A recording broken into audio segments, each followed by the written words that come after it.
Here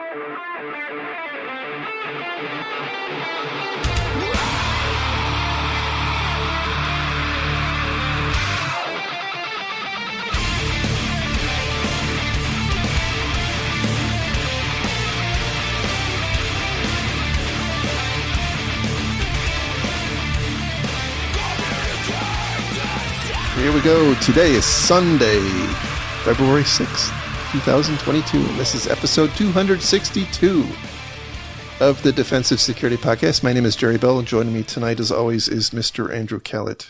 Good evening, Jerry. How are you, sir? As usual, so good it hurts. How are you? I'm doing fairly well. Getting through, Awesome. Sunday. Suddenly that Monday is looming out there like a dumpster fire coming at me. It's coming. It's coming. So just a reminder that the thoughts and opinions expressed on the show are ours and do not represent those of our employers. So getting into some stories. First one comes from Dark Reading, and the title here is The 3 Most Common Causes of Data Breaches in 2021. This is a article about a report by the ITRC, and it is a kind of a mini version of the data breach, the Verizon DBIR, I would say. There's one interesting nugget in here that I thought worth discussing, and that was the dichotomy between the number of attacks from phishing versus the number of attacks successful attacks that result from unpatched software. Go on, sir. So there were, in 2021, there were 4 unpatched software flaws and 4 zero-day attacks. And there were 537 attacks via phishing and business email compromises. So like 100 times more. So does that mean we should just all stop patching? No, but I think it, in my mind, it points out that kind of the discontinuity between the amount of effort we put into patching versus the amount of effort that we put into protecting against things like phishing and business email compromises. Because, I mean, most organizations spend a lot of effort and a lot of money on patching.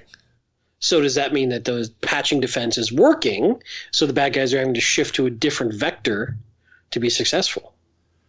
Well, possibly, but I would say I'm skeptical that is the case, because there's all sorts of reports, including the CISA in the U.S. running around with a new list of top vulnerabilities that bad actors are exploiting.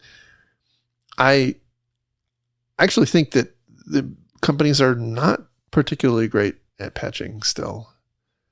But I think that it's an easier and a more direct route for the adversaries to get to what they want through phishing and business email compromises. I mean, fair. Exploiting vulnerabilities, that's work. I know. It's hard work. This is one of those statistical puzzles of how do you analyze it properly in a vacuum to draw a good conclusion without control groups and large-scale tests. And you could spin it to say whatever you wanted to say almost. Yeah. I just thought it was interesting. It is interesting. And I think you're right. Like, if I look at any budget I've been involved with, we probably spend dramatically more on patching than we do on defending against business email compromise. Right. And I mean, that could be an evolution in some ways. In InfoSec, we're always kind of fighting the last war, to steal a phrase from the military. We're always kind of building up defenses against the previous thing that was painful. Very clearly so, yes. So, and the bad guys are constantly shifting their approach. And so, I don't know, it's an interesting thing. Is it because we have gotten reasonably decent enough at patching that the bad guys have shifted? Or is it they're just it's easier to do it via social engineering. I don't know. There's a whole lot of things. I think, by the way, these things play together in that when we see people get phished or social engineering to get a footprint or a foothold in an environment, often then the next step that the bad guys take can very well be impacted by how well you're patched. Yeah, that's certainly true. And when you look at the different categories of attack types, they're a little contrived and somewhat muddy, like distinguishing between ransomware and malware. Right. Yeah, this is a frustration point for me in general. Ransomware as a general category is tough for me because ransomware, the way I view it at least, that's the payload of some other exploit typically. Mm-hmm. And the exploit and the payload are two completely different things. And yet we treat ransomware as its own discrete attack type. It's not. It's a payload type of many different types of exploits. Right. And we can defend against ransomware as a technique for a payload, but to do only that, I think, ignores trying to defend against the exploit that brought the ransomware in to begin with. And there are two different conversations in many ways. Very true. Anyway, I'm rambling a bit, but that's a good point. So that kind of dovetails into the next story, which is from Leaping Computer. The title here is FBI shares Lockbit ransomware technical details and defense tips. So they go on to talk a bit about Lockbit and some of the new techniques or the common techniques it's using, including, by the way, I thought was quite interesting, a reference to how the ransomware gang here is well, let me take a step back and say the Lockbit is one of these ransomware as a service gangs, right? So they provide the tooling, and they rely on affiliates to actually go off and find victims and do the actual infections. But apparently, Lockbit now is in their in the message that you get when your computer has been infected with their ransomware, actually has a advertisement for a bounty. You could earn millions, in fact, if you provide access for some company to the Lockbit actors, and they give you some instructions on how to contact them. So that was kind of innovative, but it's an interesting thing because like the people who see that have already been infected by Lockbit. But sure, I don't know. Maybe they didn't think it through very well. Look, Ben, when you got to fill words on the page, you fill words on the page. That's very true. That's very true. They do talk a bit about some of the techniques here, not as much as I had hoped. One of them, though, points out that they actually use Active Directory group policies as a method of deploying ransomware, which I thought was pretty innovative. Like, I mean, using IT tools in the way that IT tools were intended to work, but for nefarious purposes. Are we at a point that we can call Active Directory an affiliate of ransomware groups? Unwittingly? I think so. I mean, that's kind of been the subtext of like the past 8 years of this podcast, I think.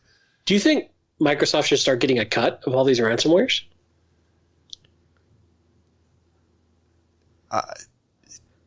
It's if they're not, they probably should. I mean, it seems like their software is being used, right? Facilitating it, right? There should be some kind of royalties or something. I'll call up Steve Ballmer and suggest it. It's a great idea. So they do give some recommendations on how to defend your network against Lockbit, they being the FBI. The first one is to require all accounts with password logins to have strong and unique passwords. Which I don't know what to say if you're not doing that at this point. Require multi-factor authentication for all services to the extent possible. And that is the one that I wanted to talk about for a second, because it's that to the extent possible. It seems like it gives us like this wide out. Well, the problem is service accounts and non-interactive logins, and there's a whole bunch of machine-to-machine authentication that's being abused that cannot easily have any sort of multi-factor. Well, that's certainly true, but or do you also mean like unless it just annoys Bob from accounting? Yeah, well, I think there is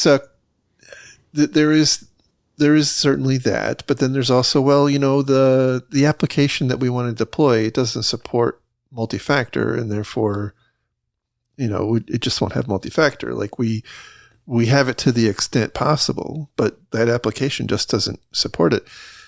One of the things I think we have to start getting to is this, a place where we're defining kind of minimum criteria for systems that we're going to deploy. Like we shouldn't be deploying applications these days that can't support multi-factor authentication, period. And then we should be obviously turning it on and requiring it. That was my point. I agree with you on the service accounts, but where that is the case, by the way, you should be looking to apply other mitigations like limiting, to and from where those connections can originate from. Again, still not a guarantee, but it can help. Yeah, makes sense. Keep all operating systems and software up to date. We just determined that isn't necessary. Because we know we just talked solves about that. Everything. Remove unnecessary access to administrative shares. Yeah, that also makes sense. Use a host-based firewall to only allow connections to administrative shares via SMB from a limited set of administrator machines. And those administrator machines should also be well protected, by the way. As we talked about last week, probably not have internet access. Enable protected files in the Windows operating system to prevent unauthorized changes to critical files. They go from like very generic to like very specific very quickly there. Yeah. I think they're reacting to what they see with this particular actor. Yeah. So then they go on to say admins can hinder ransomware operators' network discovery efforts by taking these measures. Segment the network to prevent spread of malware. Okay. Yes, but that's so generic. Okay. If the malware is spreading via Active Directory and via Windows connections and via that sort of segmenting is one thing. I think what they really mean is limiting the ability for hosts to speak to other hosts with those types of protocols and those types of connections. You're on a great point, because if you ask 10 IT people what it means to segment your network, you're going to get 10 different answers, aren't you? Exactly. Yeah. That drives me a little crazy. Okay, yeah, I don't disagree with segmenting, but what does that mean? Like, what is the intent behind the segmentation? Well, clearly, if the ransomware can still spread, you have not properly segmented your network. I can have my network broken up into 28 little segments with no firewall in between it and no limits between it. And is that segmented? Can the ransomware spread? Can your mom spread? Oh my God. Here we go again.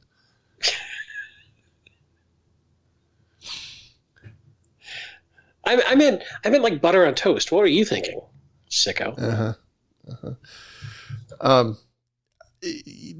These are some of the issues with the kind of the platitude level security recommendations. That there is not a consensus on what that means, and so I think if you have a diligent business leader pick this article up and say, or the FBI's recommendations up and say to his or her IT team, hey, we need to segment our networks.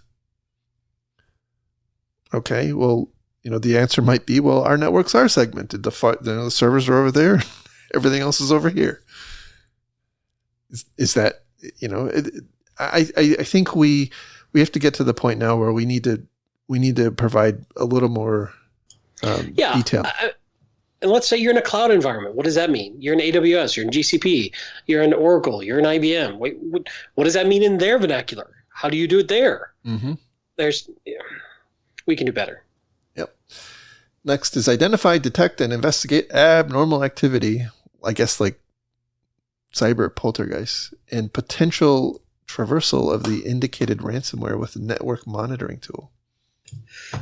You didn't move the bodies. You built a data center on the graveyard and you didn't move the bodies. It was going to happen sooner or later. Let's just be clear. Mm-hmm. Cyber poltergeists. I like it. Has anyone registered cyberpoltergeist.com? If not, we really should. Before the show airs. Nobody knows how to spell poltergeist anyway. That's fair. Okay, again, I don't disagree, but that's also a lot of voodoo. That's like, okay, what's the TTP? What's the IOCs of a particular ransomware? Network monitoring tool, okay, again, cloud environments don't work the same way. How are you going to look for it in a cloud environment? Again, I'm happy for the recommendations. I'm not trying to be too critical because I'm glad they're recommending stuff. I just realized, okay, if an executive walks in and drops this on a desk, you're like, okay, this is a lot of words that mean stuff, but there's a lot to unpack here. Right. Yeah, and I think the ability of companies to implement this stuff is going to be pretty different too. This to me is anomaly detection.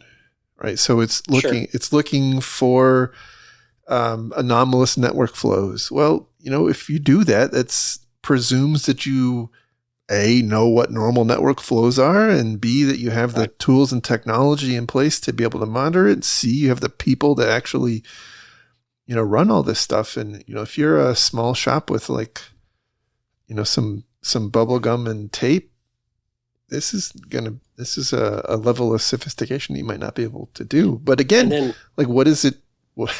There's not a lot of prescription yet. So it kind of points to me I think as an industry, we need to start not necessarily as mandates, but almost like reference architectures.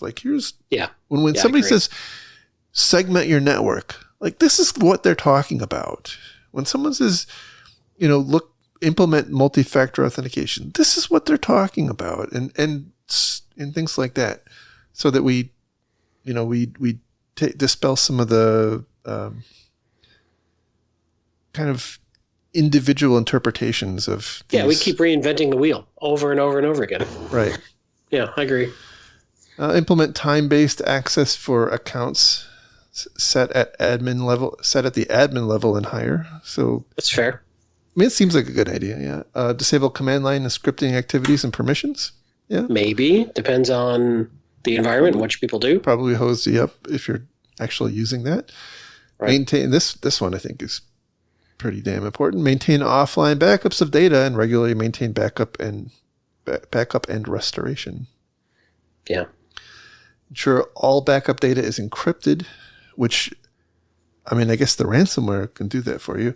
Immutable and covers the entire organization's data infrastructure. Agreed, although a fun exercise is estimate how long it takes to restore all of that. Yeah, we've talked about that in the long ago past. That is a big problem. Even if you have all of your data backed up, and you may end up still being in bad shape because it could take you 6 months or a year to restore all the data that you diligently backed up. So then the article goes on to talk about how the FBI strongly recommends that nobody pay the ransom, but they understand if you need to. And by the way, if you do need to, you should report that to the FBI, which is probably not necessarily bad idea, because I think in at least one case recently, the FBI was able to get some of the money back. Yeah, I don't know. It seems fraught with peril no matter what happens. Yeah, I agree. All right, the last, let's see, here. Next is disclosure. This comes from darkreading.com, and the title here is Disclosure Panic Patch. Can we do better? This is a follow-on from some of the things we've talked about recently with Log4j and the recent Windows vulnerability. And it talks about some industry initiatives to try to fix the problems kind of foundationally. And in particular, they talk about this group called the Open Source Security Foundation and how that group is intending to target 10,000 open source software packages and try to improve the security of those. One of the fundamental kind of premises of this is this whole article and lots of discussion in the industry right now is that many tech companies in particular, but even beyond just tech companies, take wide advantage of open source software, but they don't really contribute back to it. And so, they're kind of the beneficiaries. And then, when the crap hits the fan with some kind of vulnerability, everybody stands around and throws rocks at the people who create the stuff. And so the point here is, well, everybody who can should be contributing a lot more. And boy, that would really change the dynamic, and we wouldn't end up with things like Log4j and whatnot. But one of the and the premise there being, with Log4j, we had most recently Polkit, which was something we hadn't talked about yet. It was a pretty significant in that it's widely pervasive local privilege escalation vulnerability on most Linux distributions. The implication here, as described by the headline of this article, is that we can do a better job. We could find a way. We should be able to find a better way than somebody flinging a vulnerability disclosure out there, and then we all have to race around and patch. But I can't help but think, if this initiative and others like it are successful, the net effect is that's going to happen more often. More vulnerabilities will be disclosed. We have to run on. Yeah, exactly. And now,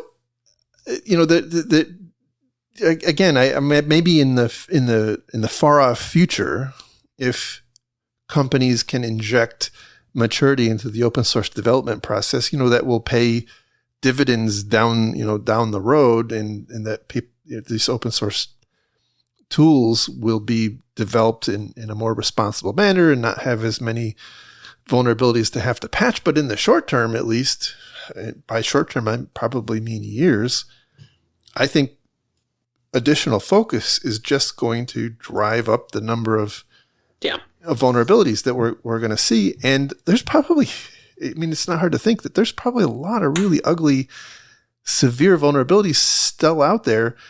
And the more money and resources we put into it, the more of those we're going to find, and faster.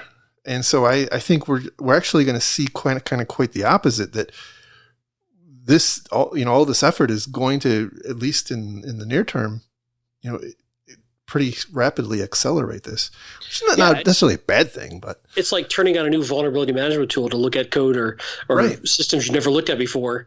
It's going to find a lot of stuff you've never seen before because you're looking. Exactly.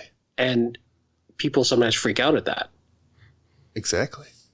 The other thing I'd say on this, we were talking about patching earlier, and kind of a side topic, but whether it's Log4j or Polkit or whatever it is, one thing that I kind of believe is that the more technical debt you have, further behind you are, the more impactful these mass patching problems become. If you're up to date, you have usually a point patch that you have to move to. If you're really behind, it's usually a multiple version upgrade, which is far more potentially impactful, far more scary, far more, testing involved, So I almost want to say to a lot of folks, hey, part of the reason you want to keep up to date on your patching is not just for what might be there, but what might be coming you don't know about, and making it less scary or less impactful to solve that point problem.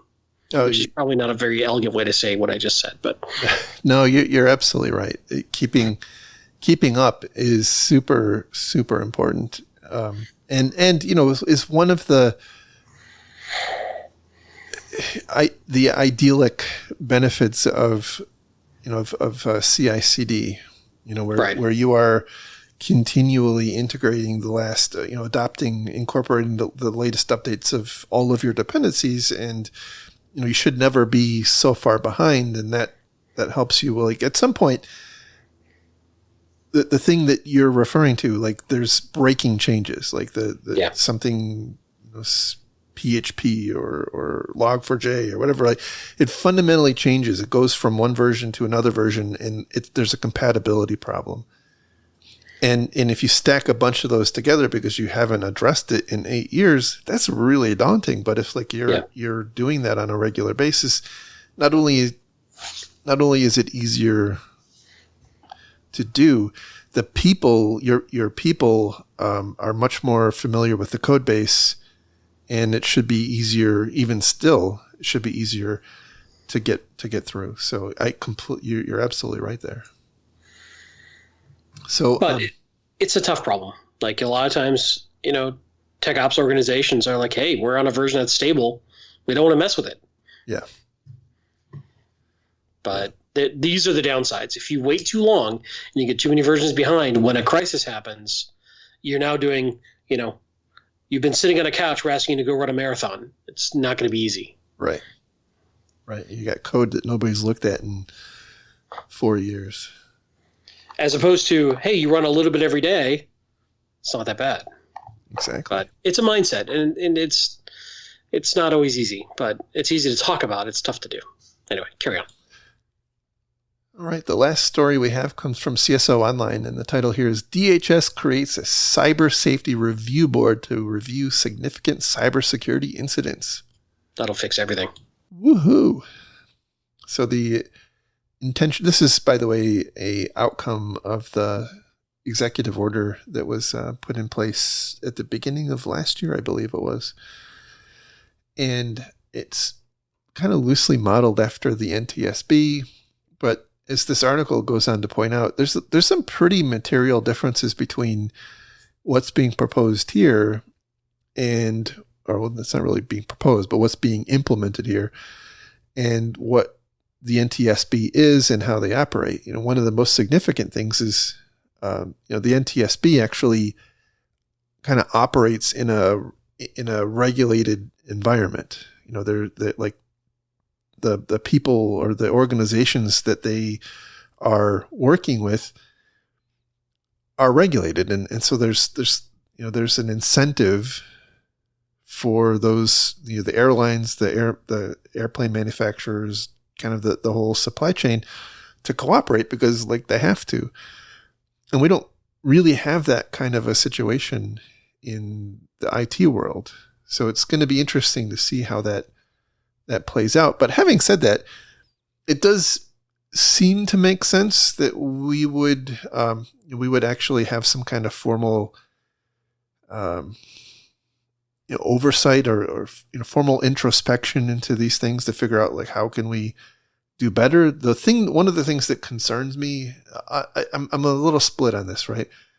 When you look at who the participants in this are, it's a lot of security people, a lot of security vendors who clearly have the solution to whatever problem will be found by the Cyber Safety Review Board. So that is a concern to me. Sure. But on the other hand, if you don't have those people, then you don't have the best and the brightest participating. So I don't know. It's a damned if you do, damned if you don't kind of situation. Well, I'm not against it. I'm always skeptical of government trying to fix things because that's just, I'm crazy libertarian at heart. But there's so many so many people are trying to say, well, we need to do things like the NTSB, like you mentioned, but there's so many differences that I don't think people who aren't involved in aviation really understand. Aviation is, like you mentioned, incredibly regulated. It's also incredibly slow to innovate and incredibly costly to innovate as a result, because everything is so regulated, which is the antithesis of the IT world. We're innovating incredibly rapidly all the time. So the second order effects I'm thinking about is, okay, let's say we come out of this with potential insights that become potential law. I don't know. I'm just projecting out. The second order costs of trying to apply some sort of regulatory oversight to IT are massive and underestimated, I think. Massively underestimated.